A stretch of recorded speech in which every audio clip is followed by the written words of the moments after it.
Olá pessoal, sou o professor Rossi do IFSP Campus Avançado Ilha Solteira. É a terceira aula de Preu 4, Projeto de Edificações, aula 1.3. Nesta aula, iremos falar sobre o Código de Obras de Ilha Solteira, a aula mais importante para quem vai fazer o projeto de Preu. No início do Código de Obras de Ilha Solteira, temos aí o capítulo 1 e 2, no qual eu pulei, porque não achei necessário, falar aqui para vocês. Mas o capítulo 3 é muito importante, que são os procedimentos para a construção. Então, a execução de qualquer edificação será precedido dos seguintes atos administrativos. Consulta de uso do solo. Pessoal, o uso e ocupação do solo é um dos documentos iniciais para se entrar com um projeto na prefeitura. Então, a consulta de uso precederá a elaboração de projeto. Esta consulta se substancia em direito de construção. Então, é o primeiro documento no qual o engenheiro ou o técnico vai até a prefeitura e solicita o uso e ocupação do solo. Segundo é a aprovação do projeto, que quando o uso e ocupação do solo for emitido e respondido pela prefeitura municipal, você, ou como técnico ou engenheiro, pode levar o projeto até a prefeitura para a devida aprovação. E a terceira parte é o licenciamento da construção. Nós iremos falar um pouco mais detalhadamente destes tópicos 2 e 3. O licenciamento aí da construção. Para a execução de toda e qualquer construção, reconstrução, reforma, reparo, acréscimo ou ampliação e demolição de edificações na zona urbana do município, será necessário requerer à Prefeitura Municipal o respectivo licenciamento da construção. O licenciamento da construção será válido pelo prazo de 12 meses, pessoal, isso mesmo. O prazo para licenciamento do documento ali que a Prefeitura vai autorizar tem validade. A validade é de 12 meses, contados da data do despacho que o emitiu. Findo este prazo, não tendo iniciado a construção, o licenciamento perderá seu valor. Ou seja, pessoal, entrou com esse documento, a prefeitura deu despacho de aprovado, dentro de um ano, o proprietário tem que começar a construir sua residência. Se não, ele tem que entrar com um novo pedido para revalidar este documento, esse licenciamento. Se, passado 12 meses, começar a construir, a prefeitura pode ir e dar a multa ao proprietário. Requerimento solicitando o licenciamento da construção, onde deverá constar a sua localização e sua finalidade, nome e assinatura do proprietário e do responsável técnico da obra, projeto aprovado há pelo menos um ano, recibo de pagamento de taxas correspondentes. O pedido de licença será feito por meio de ofício dirigido ao prefeito, pelo órgão interessado, devendo esse ofício ser acompanhado do projeto da obra a ser executada.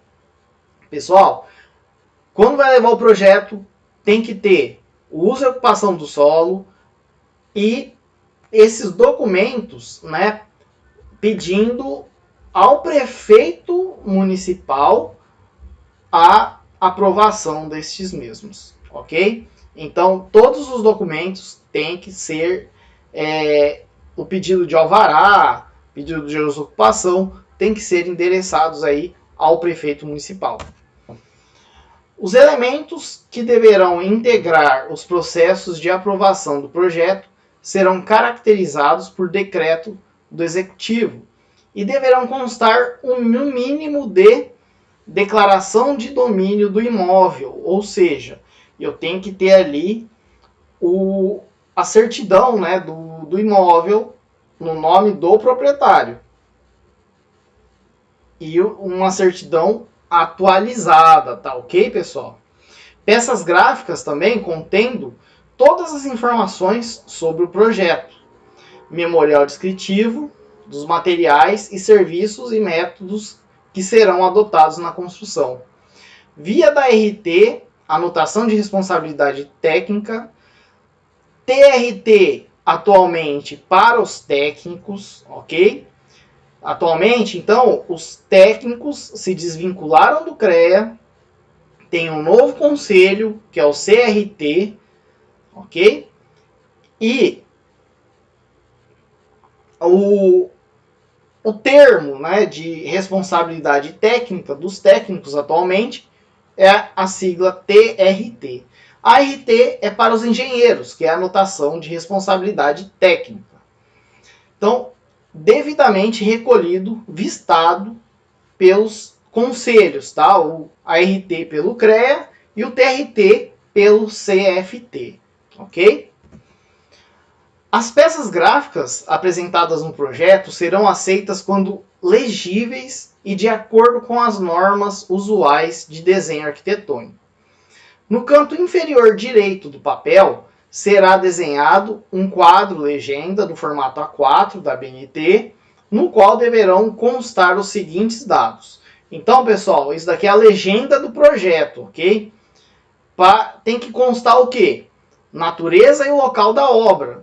Tem que especificar a rua, quadro, número do lote, o espaço reservado para colocação da planta de situação sem escala, com numeração do local, dos prédios vizinhos ou distância de uma das esquinas da quadra.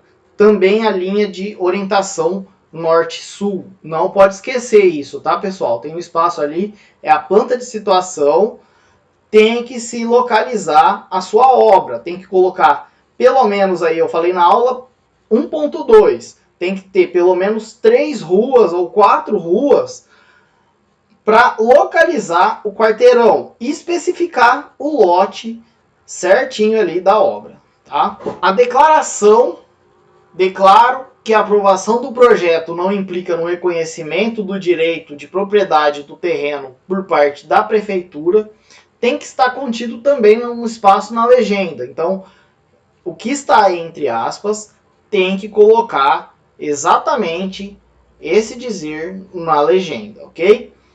Espaço reservado para o quadro de áreas. Tem que ter o quadro das áreas construídas, área impermeável, área livre. Tudo isso tem que estar indicado na legenda nessa parte de áreas. Espaço reservado para a escala do desenho. Número da RT e data. Tem que ter esses espaços, tá? Para escrever o desenho, o número da RT, a data. Isso também tem que estar na legenda. Espaço reservado para o nome e a assinatura do proprietário e o responsável técnico, com seu registro, devido registro no Conselho Regional de Engenharia, Arquitetura e Agronomia, que é o CREA, ou no CFT para os técnicos. E espaço reservado também para o carimbo de aprovação por parte da Prefeitura Municipal. As peças gráficas deverão conter, no mínimo, planta arquitetônica de cada um dos pavimentos que compor o edifício, elevação da fachada ou fachadas voltadas para o logradouro público, planta de locação com a indicação da posição do edifício a construir em relação às linhas limítrofes devidamente citadas, cortes transversais e longitudinais da obra principal e edícula, mostrando as alturas dos peitoris, aberturas, pé direito, tipos de piso, revestimento. Atualmente, inclusive, as qual o tipo de telha que está se utilizando na cobertura, tá? Planta de cobertura indicando caimentos do telhado, tipo de telha, calhas e condutores, se houver. Plantas de esgoto sanitária com tipo e diâmetro das tubulações, indicação do caminho para o coletor público. Ou seja, pessoal, tem que ter na planta de esgoto o caminho que o esgoto vai fazer até o coletor público, ok? Será exigido também para aprovação dos projetos de construção comercial, residencial e industrial com área igual ou superior a 250 metros quadrados os seguintes projetos. Projeto elétrico, contendo no mínimo o seguinte: a planta baixa na escala de 1:50, em que contenha todos os circuitos de enfiação, diagramas monofilares e trifilares, quadro de potência instalado, padrão de entrada, memorial descritivo elétrico. Padrão projeto hidráulico contendo no mínimo o seguinte: planta baixa de distribuição de água fria ou água quente, se for o caso. Plantas isométricas, detalhes dos reservatórios, plantas e cortes, ok? Então, passou de 250 metros quadrados, eu tenho que ter o projeto elétrico, pelo menos na escala aí de 1:50, e o projeto hidráulico. Lembrando que as plantas isométricas também na escala de 1:50. Dependendo, se você for detalhar, os detalhamentos na escala aí de 1:20, ok? Ainda na aprovação dos projetos, as peças gráficas obedecerão os seguintes: escalas de 1:100 para as plantas do edifício, 1:50 ou 1:100 para cortes e fachadas, 1:200 para planta de locação e perfis do terreno. Outras escalas só poderão ser usadas quando justificadas tecnicamente. No projeto de reforma, acréscimo ou reconstrução, serão representados com tinta preta ou azul as partes a serem mantidas, com tinta vermelha as partes a construir e com tinta amarela as partes a demolir. Pessoal, é importante seguir essa indicação aqui de cores, ok? Então todas as peças gráficas e memoriais do projeto deverão ter em todas as vias as assinaturas do proprietário, do seu representante legal, do responsável técnico pela construção e do autor do projeto. O responsável técnico e o autor do projeto deverão indicar o número de registro do Conselho Regional de Engenharia, Arquitetura e Agronomia, o CREA, para os engenheiros e para os técnicos, o do CFT. Se o responsável técnico pelo projeto der baixa de sua responsabilidade técnica, este deverá comunicar por escrito à Prefeitura Municipal dessa pretensão, o qual só será concedido após vistoria procedida pela seção competente, e se nenhuma infração for verificada.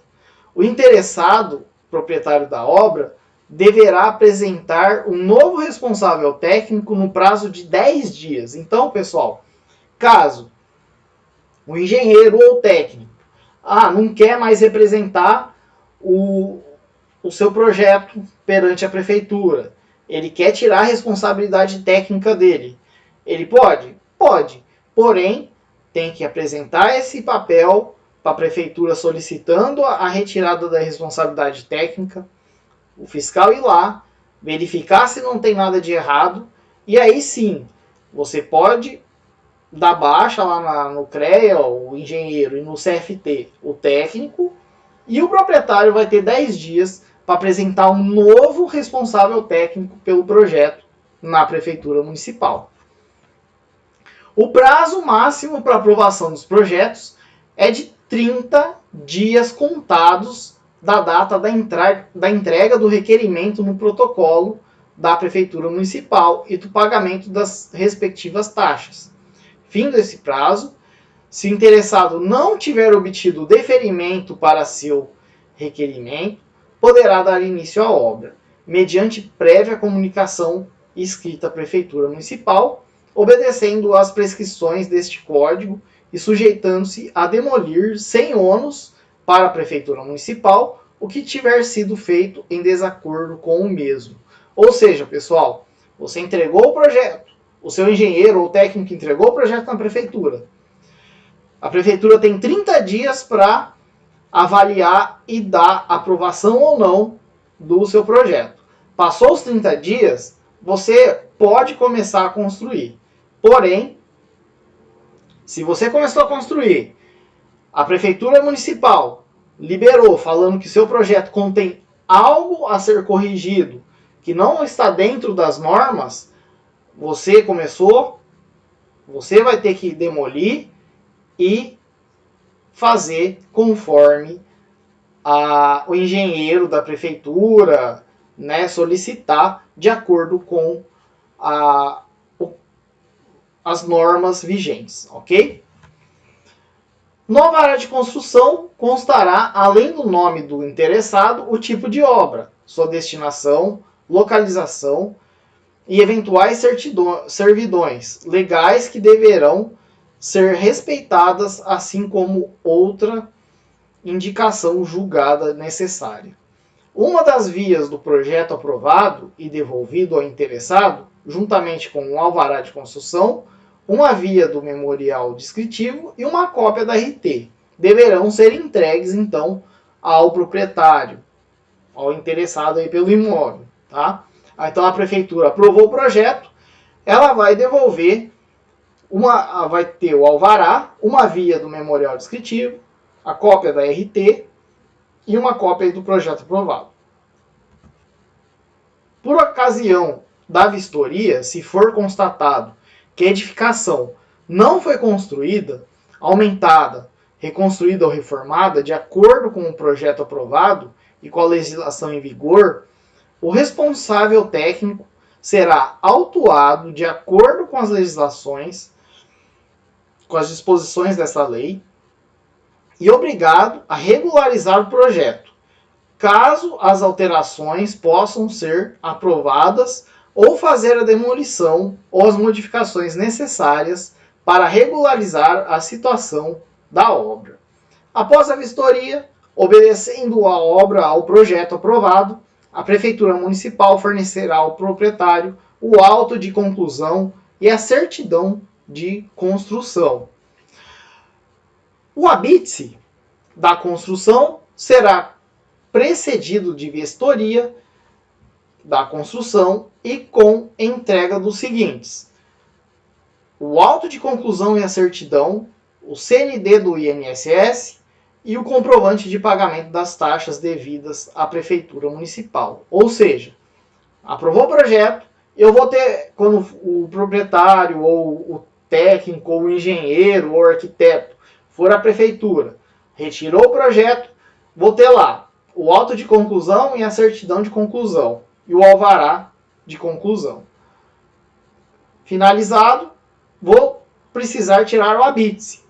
Quando vou tirar o habite, eu preciso entregar na prefeitura o auto de conclusão e a certidão de construção, o CND do INSS e o comprovante de pagamento das taxas devidas aí à prefeitura municipal, para que o fiscal de obras vá até a sua residência, faça a vistoria, a obra tem que estar igualzinha do projeto, estando igualzinha, o engenheiro da prefeitura irá assinar, dar o despacho e emitir o habite ao proprietário, ok? Então, a aprovação aí de um projeto e um alinhamento concedidos serão considerados enquanto a legislação presente estiver em vigor. Após a retirada dos mesmos, caso este ocorra dentro do prazo máximo de 30 dias do despacho deferitório. Após 12 meses de licenciamento, deverá ser anualmente revalidada a licença. Os compartimentos. Então agora, pessoal, vamos falar um pouco das dimensões dos compartimentos que o Código de Obras cita. Então, os compartimentos não poderão ter áreas e dimensões inferiores aos valores estabelecidos nas normas específicas para as respectivas edificações de que fazem parte, e quando não previsto nas referidas normas especificadas aos valores abaixo. Primeiro, salas e habitações. Nós temos que ter aí 8 metros quadrados. Salas para escritório, comércio ou serviço, no mínimo 10 metros quadrados. Dormitórios, no mínimo 8 metros quadrados. Dormitórios coletivos, 5 metros quadrados por leito. Quarto de vestir quando conjugados a dormitórios, 4 metros quadrados. Dormitório de empregada, 6 metros quadrados, no mínimo. Salas, dormitórios, 16 metros quadrados. Cozinhas, 4 metros quadrados, no mínimo. E os compartimentos sanitários? Contendo somente bacia sanitária, 1,20 metros quadrados, com dimensão mínima de 1 metro. Contendo bacia sanitária e lavatório, 1,50 metros quadrados, com dimensão mínima de 1 metro. Contendo bacia sanitária e área para banho, com chuveiro, 2 metros quadrados, com dimensão mínima de 1 metro. Contendo bacia sanitária, área para banho, com chuveiro e lavatório, 2,50 metros quadrados, com dimensão mínima de 1 metro. Contendo somente um chuveiro, 1,20 metros quadrados, com dimensão mínima de 1 metro. Anticâmeras, com ou sem lavatório, 0,90 metros quadrados, com dimensão mínima de 0,90. Contendo outros tipos ou combinações de aparelhos, a área necessária, segundo a disposição conveniente a proporcionar, cada um deles uso cômodo. Celas em compartimentos sanitários coletivos para chuveiros ou bacia sanitária, 1,20 metros quadrados, com dimensão mínima de 1 metro. Mictório tipo calha, de uso coletivo, 0,60 metros, com equivalência a um mictório tipo cuba. Separação entre mictórios tipo cuba, 0,60 metros de eixo a eixo. E vestiários, 6 metros quadrados. Largura de corredores e passagens. Em habitações unifamiliares, pessoal, e unidades autônomas de habitação multifamiliares, 0,90 metros de largura aí o corredor. Em outros tipos de edificação de uso comum ou coletivo, 1,20 metros. Quando o uso restrito, poderá ser admitido a redução até 0,90 metros. As escadas terão largura mínima de 0,90 metros e oferecerão passagem com altura mínima a nunca inferior a 1,90 metros, devendo atender também ao disposto nos parágrafos anteriores. As rampas não poderão apresentar declividade superior a 12% e se a declividade exceder 6%, o piso deverá ser revestido com material não escorregadio, um piso derrapante, né, pessoal? Antiderrapante, desculpe. Será obrigatória a instalação de, no mínimo, um elevador nas edificações de mais de 3 pavimentos, que apresentarem entre o piso de qualquer pavimento e o nível de acesso ao edifício uma distância vertical superior aí a 11 metros e de, no mínimo, 2 elevadores, no caso de distância superior a 24 metros. Os muros divisórios entre propriedades não poderão ter altura superior a 2,50 metros. Os pés direitos não poderão ser inferiores aos estabelecidos por norma específica para a respectiva edificação e, quando não previstos, aos valores a seguir. Nas habitações, Salas e dormitórios, 2,70 metros é o pé direito mínimo. Garagens, 2,30 metros. Nos demais compartimentos, 2,5 metros. Nas edificações destinadas ao comércio e serviço, pavimentos térreos, 3 metros no mínimo. Em pavimentos superiores, 2,70 metros. Garagens, 2,30 metros. Nas escolas, nas salas de aula e anfiteatros, o valor médio, 3 metros, admitindo-se o mínimo em qualquer ponto de 2,5 metros. Instalações sanitárias, 2,5 metros. Em locais de trabalho, as indústrias, fábricas e grandes oficinas, 4 metros no mínimo aí de pé direito, podendo ser permitidas reduções de até 3 metros, segundo a natureza dos trabalhos. Outros locais aí de trabalho, 3 metros, podendo ser permitidos redução até 2,70 metros, segundo a atividade desenvolvida. Em salas de espetáculo, auditório e em outros locais aí de reuniões, 6 metros, podendo ser permitidas reduções até 4 metros o pé direito. Em locais de área inferior a 250 metros quadrados, nas frisas, camarotes e galerias, 2,5 metros. Em garagens, 2,30 metros. Em armazéns, salões e depósitos executados a domiciliares, 3 metros.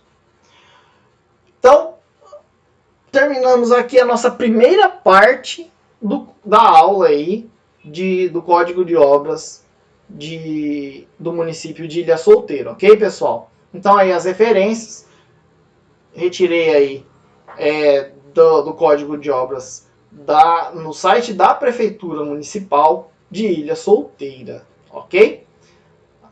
Então encerramos a aula 1.3, até a nossa próxima aula, pessoal.